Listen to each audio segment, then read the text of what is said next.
ये नंबर है चौथा, 3 के पावर 9 को 4 से डिविजिबल करते हैं तो रिमाइंडर क्या होगा। हमसे पूछ रहा है 3 के पावर 9 को अगर 4 से भाग देंगे तो रिमाइंडर क्या होगा। ध्यान से देखिए, इसको भी हम क्या लिख सकते हैं, 4 - 1 के पावर 9 और डिवाइडेड बाई 4। अब रिमाइंडर क्या होगा, तो देखिए रिमाइंडर इस वाले सवाल पे आ गया ना बाबू, x - a के पावर n, सॉरी पावर यहाँ पे x होगा और 2d पावर क्या होगा n है। तो डिविजिबिलिटी का रूल मैंने बताया था ना अभी जस्ट इसके दूसरा वाले सवाल में कि -a के पावर n होगा, रिमाइंडर कितना होगा -a के पावर n होगा। लेकिन कब, जब n हमारा इसमें दो चीज़ आएगा, n पॉजिटिव भी होगा और n निगेटिव भी होगा। पॉजिटिव होगा तो क्या होगा, जब पावर n क्या होगा, सम होगा। निगेटिव होगा तो क्या होगा, जब पावर n क्या होगा हमारा, विषम होगा।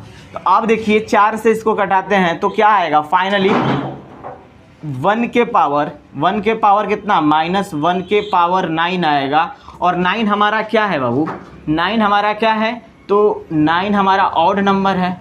ऑड नंबर है तो इसका मतलब कि जो भी हमारा रिमाइंडर बनेगा वो कितना हो जाएगा, -1 हो जाएगा। ये हमारा निगेटिव रिमाइंडर है, चाहे तो -1 भी हमारा आंसर है, लेकिन हम इसको पॉजिटिव रिमाइंडर लाने के लिए क्या करते हैं, जिससे डिवाइड करते हैं उसको इसमें ऐड कर देंगे तो 3 आ जाएगा। 3 हमारा क्या हो जाएगा, तो पॉजिटिव रिमाइंडर हो जाएगा। आप देख लीजिए ऑप्शन नंबर कौन सा होगा इसका, ऑप्शन नंबर 3 होगा आपका सही हो। लेते हैं बाबू को संख्या हमारी x है, x का कितना दिया है 25%। आप देखिए याद रखिएगा 25% का फ्रैक्शन, अच्छा चलिए 25% अभी लिख देते हैं हम, 25% और उस संख्या के 36%, उसी संख्या के 36% के बीच का अंतर कितना दिया है बाबू, तो 561 दिया है। कितना है, 561 है। तो उस संख्या का 66 पॉइंट, उस संख्या का क्या कर रहा है, 66.67% का मान क्या होगा। तो सबसे पहले हम संख्या निकालते हैं। आप देखिए ये 25% है, दोनों में x कॉमन ले लेते हैं तो 25 में से 36 चला जाएगा तो कितने का अंतर होगा, माइनस में नहीं जाना, चिन्ह से मत देखिएगा, अंतर कितने का आएगा, तो 11% का अंतर आएगा। कितने परसेंट का आएगा अंतर, तो 11%। यही 11% कितने को रिप्रेजेंट करता है, तो 561 को 100। तो आप बताइए बाबू कि उसको x मल्टीप्लाई 11 बटा हम 100 कर सकते हैं, बराबर 561 होगा। अब 11 से ये नंबर कट जाएगा, 11 पाँचे कितना होगा 55, 11 एकम 11। तो x का जो वैल्यू आ गया बाबू 5100 आ जाएगा। कितना आ जाएगा, 5100। अब हम देखिए 66.67% का मतलब क्या होता है, तो आप जानते हैं कि 33.33% को 1/3 लिखते हैं फ्रैक्शन में हम लोग। अब इसी संख्या का डबल कर देते हैं, ये देखिए इसी में अगर मैं 2 से मल्टीप्लाई कर दूंगा तो ये वाला नंबर आ जाएगा, 3 दूना के 6, 3 दूना के 6, 3 दूना के 6, 3 दूना के 6, मतलब ये वाला नंबर आ जाएगा। तो इसका मतलब इसी में 2 से मल्टीप्लाई कर दें हम तो मेरा फाइनली मिल जाएगा 2/3। मतलब कि ये 66.67% को फ्रैक्शन में 2 बटा हम क्या लिख देंगे, 3। आप बताओ इसका 2/3% निकाल दो, 2/3 क्या होगा, 3 से ये कट जाएगा 17 बार में, 17 × 51 1700, 2 बार में मल्टीप्लाई कर दो आप तो 3400 आपका आंसर होगा। नोट करिए, देखिए ऑप्शन नंबर चौथा का ऑप्शन नंबर कौन सा होगा, दूसरा। ऑप्शन नंबर 2 आपका सही आंसर है, ऑप्शन नंबर 2 आपका क्या होगा, सही आंसर है। देखिए परसेंटेज का फ्रैक्शन वैल्यू आपको आना चाहिए और फ्रैक्शन का परसेंटेज वैल्यू आना चाहिए, तभी आपका अर्थमेटिक सही हो पाएगा, अन्यथा नहीं हो पाएगा। तो इसलिए आपको मेहनत करना पड़ेगा, ठीक है। जैसे भी फ्रैक्शन वैल्यू और परसेंटेज वैल्यू आपको याद होना चाहिए। 16.2/3% दिया गया है, ठीक है। तो 16.2/3% का फ्रैक्शन वैल्यू होता है बाबू 1/6, ठीक है, याद रखिएगा। प्रति वर्ष की दर से 8 महीने में आपको n बराबर कितना दिया है बाबू, तो 8 मंथ दिया है। कितना दिया है, 8 मंथ। 8 मंथ को आप क्या कर सकते हो, 1 वर्ष 8 मंथ दिया है, मतलब कि 1 ईयर 8 मंथ दिया है। तो 1 साल में कितने महीने होते हैं, 12। तो 12 और प्लस 8 मंथ जोड़ दो, कितना हो गया, 20 मंथ। अब इसको टोटली किस में कन्वर्ट कर दो, ईयर में, तो 20 बटा में कितना हो जाएंगे, 12। ये आपके टोटल n बराबर हो जाएंगे, ठीक। चलिए P बराबर कितना दिया है बाबू, तो P बराबर आपका जो दिया गया है देख लीजिए 46,656 दिया गया है। ठीक, आपसे पूछता है कि साधारण ब्याज ज्ञात कीजिए, आपसे पूछ रहा है कि SI क्या होगा, इसका साधारण ब्याज क्या होगा। तो देखिए SI बराबर हम लोगों ने फार्मूला पढ़ा था PRT बटा में कितना होता है, तो 100, यही होता है SI का। आप बताओ हमारा टोटल जो दिया है 4 6 6 5 6 मल्टीप्लाई P का मान तो लिख दिया मैंने, R का मान कितना दिया है, तो 1/6 मैंने लिख दिया फ्रैक्शन वैल्यू। ठीक है, 1/6।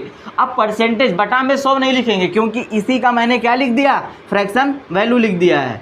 और ये हमारा कितना दिया गया है बाबू, समय कितना दिया गया है, तो 20 बटा का कितना दिया गया है, 12। अब ध्यान से देखिए, अब बटा में 100 नहीं लिखेंगे क्योंकि 100 का ही तो मैंने परसेंटेज वैल्यू, ये हमारा परसेंट था, इसी का तो मैंने फ्रैक्शन वैल्यू लिख दिया है 1/6, तो 100 नहीं लिखेंगे। अब देखिए जो कटेगा कटा देते हैं हम, इसको 6 से कटाते हैं बाबू, कितना से कटेगा, 6 साते कितना होगा 42, कितना बचा हो 6 साते 42 और बच्चा है आपका 4, फिर ऊपर से उतरा 6, तो 6 साते 42 मतलब फिर बचा 4, ऊपर से उतरा बाबू 5, 6 साते 42, अब घटेगा तो कितना बचेगा बाबू, तो 3, ऊपर से उतरेगा 6, 6 साते 36, इतना बार में जाएगा। फिर 12 से देखिए इसको कटा दीजिए, 12 से कटाएंगे तो 12 छक्का 72, कितना बचेगा बाबू 72, तो 5 बचेगा, कितना 5 7, तो 12 चौके कितना होगा 48, 48 घटाओगे आप तो 7 और 2 9, कितना हो गया 9, ऊपर से उतरा 6, 12 वाटे कितना हो जाएगा 96। अब इसका मल्टीप्लाई 20 के साथ कर दो आप, तो 8 दूना के कितना होगा, 8 दूना के 16 के 6, 4 दूना के 8 1 9, 6 दूना के 12 1 0, 12 960 आपका आंसर होगा। आप चेक करिए ऑप्शन नंबर कौन सा होगा बाबू, ऑप्शन नंबर आपका चौथा सही आंसर है, ऑप्शन नंबर 4 आपका क्या है, सही आंसर है। और समझा देता हूँ, देखिए n बराबर दिया था 1 साल 8 मंथ, तो 1 साल में टोटल 12 मंथ हैं और 8 मंथ और दिया था, तो 12 8 जोड़ दिए तो 20 मंथ हो गया।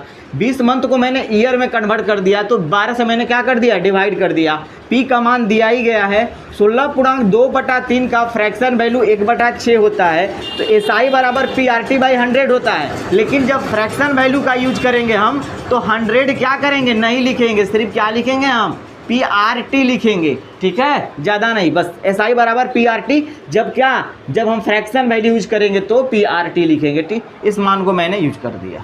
थोड़ा ध्यान से देखिएगा, प्राइस क्वांटिटी, ठीक है, कह रहा है कि व्यापारी 5 रुपये प्रति 10 चॉकलेट, ठीक है, प्राइस कितना है 5, क्वांटिटी कितना है 10, बहुत अच्छा, कि 10 से कुछ चॉकलेट खरीदता है और उन्हें 10 रुपये प्रति 5 चॉकलेट, 10 रुपये 5 चॉकलेट की दर से क्या करता है, बेच देता है, तो उसका लाभ या हानि परसेंटेज ज्ञात कीजिए। देखिए इस सवाल में हमेशा हम क्या करेंगे बाबू, क्वांटिटी मतलब जो है उसको हम इक्वल करने की कोशिश करेंगे, हमेशा इक्वल करेंगे। अगर 10 ये है क्वांटिटी, क्वांटिटी यहाँ 5 है, तो इन दोनों को इक्वल करने के लिए क्या करना पड़ेगा, इन दोनों को इक्वल करने के लिए ये 10 है, इसमें 5 से मल्टीप्लाई कर देंगे, ये 5 है तो इसमें 10 से मल्टीप्लाई कर देंगे, तो कितना हो 10 बचे 50 और 10 बचे कितना हो गया 50।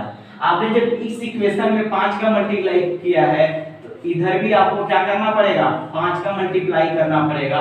जब इसमें आपने 10 का मल्टीप्लाई किया है तो इधर भी आपको 10 का मल्टीप्लाई करना पड़ेगा, तो ये 100 हो जाएगा, मतलब और ये 25 हो जाएगा, मतलब कि वो 50 चॉकलेट 25 रुपया के भाव में बेचता था, अब 50 चॉकलेट 100 रुपया के भाव में बेच रहा है, तो इसको प्रॉफिट हुआ कि लॉस हुआ, भाई प्रॉफिट हुआ ना, पहले 25 रुपया में बेचता था, अब 100 रुपया में बेच रहा है, कितना का प्रॉफिट हुआ, तो प्रॉफिट कितना का हुआ, तो 75 का। तो आप बताओ कि प्रॉफिट परसेंटेज बराबर कितना होगा बाबू, तो 75, कितने पे 25 पे इनटू कितना 100, 25 चौके 100, 5 चौके 20 के 0, 7 चौके 28, 2 कितना हुआ 300%। अब नोट कर लीजिए, देखिए ऑप्शन नंबर कौन सा है बाबू,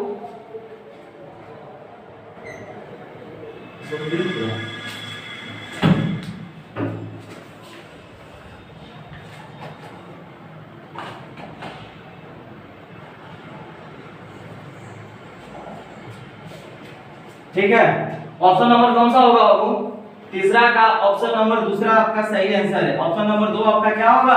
सही आंसर होगा। नोट कर लीजिए, जब भी इस टाइप का सवाल आए तो क्वांटिटी को पहले इक्वल करिए, उसके बाद। नहीं तो एक मेथड इसका और होता है बाबू, आप देखो इसका दूसरा अगर मेथड देखना चाहो तो आप कुछ नहीं, ये 5 करना, ये 10 है, ये 10 है, ये 5 करना, क्रॉस मल्टीप्लिकेशन कर देना बस। 5 का कितना हुआ? 25, 10 का करना कितना हुआ? 100। तो पहले 25 था, अब कितना हो गया? 100। कितना बढ़ गया बाबू? 75। तो 75 कितना हो गया है? 25 पे इंटू 100। बात बराबर है, इससे भी करोगे तो वहीं आएगा 300%। ठीक है, ये सेकंड मेथड था आपका। उदाहरण लीजिए, से 11 आवर में एक खाली टैंक भर सकता है।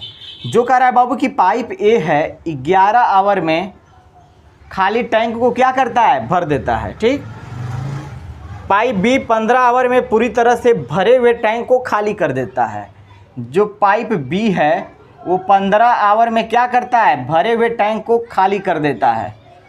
ठीक, 15 आवर में क्या करता है? भरे हुए टैंक को खाली कर देता है। तो कह रहा है बाबू कि पूरी तरह से भरे टैंक को खाली कर सकता है।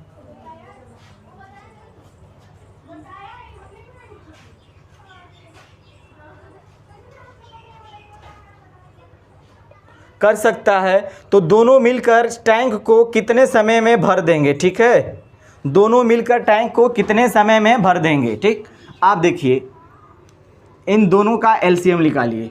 तो 11 15 का एलसीएम क्या होगा? 15 पाँचे 15 का 1 के साथ, तो 15 कम 15, 15 कम 15, 1 16, 165।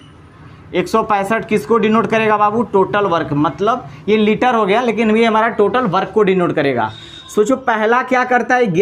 165 लीटर इफ़िशियंसी यहाँ पे निकालेंगे हम, इफ़िशियंसी पर डे का निकालेंगे बाबू। तो आप देखो 165 लीटर है जिसको कि 11 घंटा में भर देता है, तो 1 घंटे में कितने लीटर भरेगा? तो आप बताओ, 1 घंटे में 15 लीटर भर जाएगा बाबू। ठीक, ये देखिए माइनस इफ़िशियंसी है तो माइनस लिख देंगे। मतलब 165 लीटर 15 घंटा में भरता है, तो 1 घंटा में कितना भरेगा बाबू? तो 11 लीटर भर देगा 1 घंटा में। तो टोटल कितना? मतलब कि दोनों ए और बी दोनों मिलकर 1 घंटे में कितना भरेंगे? तो 15 में से 11 गया तो कितना बचा बाबू? 4। कितना बच गया? 4।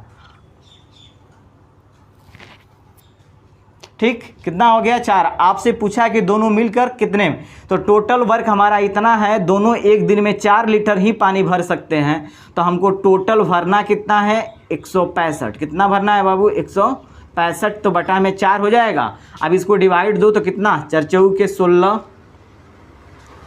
4 एकम 4, पॉइंट मत देखा, 4 चौके 16, 4 हो गया, 4 एकम 4। ठीक, 1 बच गया तो 1/4, 41.1/4 आएगा। आपका आंसर देखिए क्या दिया है बाबू, क्या दिया है? देखिए आंसर आपका घंटा और मिनट में दिया है। ये टोटल हमारे आवर्स में आ गए। तो आप बताओ 41 आवर तो आएगा ही, प्लस में बाबू 1/4 आवर्स है, इसको आप क्या करो 60 से मल्टीप्लाई कर दो तो ये मिनट में कन्वर्ट हो जाएगा। तो 15 चौके 60, तो फाइनली 41 आवर 15 मिनट आपका आंसर हो जाएगा। ऑप्शन नंबर चेक कर लो, कौन सा ऑप्शन नंबर आपका सही है बाबू? तो ऑप्शन नंबर 3 आपका सही है। ऑप्शन नंबर 3 आपका क्या है? आंसर है। नोट कर लीजिए इसे भी।